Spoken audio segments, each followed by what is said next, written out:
ಇಲ್ಲೊಂದು ಹುಡುಗಿ ದೊಡ್ಡ ಲಕ್ಸುರಿಯಾದ ಕಾರಿಂದ ಇಳಿದು ಬರ್ತಾಳೆ. ಅವಳು ತನ್ನ ಫಿಯಾನ್ಸಿಯ ಫ್ಯೂನರಲ್ಗೆ ಹೋಗುತ್ತಾಳೆ. ಅವಳು ತುಂಬಾ ದುಃಖದಿಂದ ತನ್ನ ಫಿಯಾನ್ಸಿಯ ಶವ ಪೆಟ್ಟಿಗೆಗೆ ಕಿಸ್ ಅನ್ನು ಕೊಟ್ಟು ಅಲ್ಲಿಂದ ಹೊರಡುವಾಗ ನೋಡಿದರೆ ಅವಳ ಫಿಯಾನ್ಸಿಯ ಅಲ್ಲಿಗೆ ಬಂದು ಅವಳಿಗೆ ಕಿಸ್ ಕೊಡುತ್ತಾನೆ. ಮರುದಿನ ಎದ್ದೇಳುತ್ತಾಳೆ. ಆಗ ಗೊತ್ತಾಗುತ್ತೆ ಇದೆಲ್ಲ ಅವಳ ಹ್ಯಾಲುಸಿನೇಷನ್ ಅಂತ.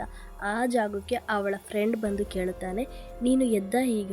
ಸರಿ, ನೀನು ಇಲ್ಲೇ ಇದ್ದರೆ ನೀನು ನಿನ್ನ ಫಿಯಾನ್ಸಿಯ ಜ್ಞಾಪಕದಲ್ಲೇ ಇರ್ತೀಯ, ಆದ್ದರಿಂದ ನೀನು ಇಲ್ಲಿರಬೇಡ, ಕೆಲವು ದಿನಗಳು ನೀನು ಅಬ್ರಾಡಿಗೆ ಹೋಗು ಅಂತ ಹೇಳ್ತಾನೆ. 6 ತಿಂಗಳ ನಂತರ ತೋರಿಸುತ್ತಾರೆ. ಅವಳು ರಿಟರ್ನ್ ಅಬ್ರಾಡಿಂದ ಮನೆಗೆ ಬಂದು ತುಂಬ ಸುಸ್ತಾಗಿ ಯಾರೋ ಒಬ್ಬರ ತೊಡೆ ಮೇಲೆ ಮಲಗುತ್ತಾಳೆ. ನೋಡಿದರೆ ಅದು ಅವಳ ಹ್ಯಾಲುಸಿನೇಷನ್ ಎಂದು ಭಾವಿಸ್ತಾಳೆ. ಅವನು ಮಾತನಾಡಿದರೂ ನೀನು ದಯವಿಟ್ಟು ಮಾತನಾಡಬೇಡ, ನಾನು ಕೆಲವು ನಿಮಿಷಗಳು ಚೆಕ್ ಮಾಡುತ್ತೇನೆ ಅಂತ ಮೊಬೈಲ್ ತೆಗೆದು ಚೆಕ್ ಮಾಡ್ತಾಳೆ.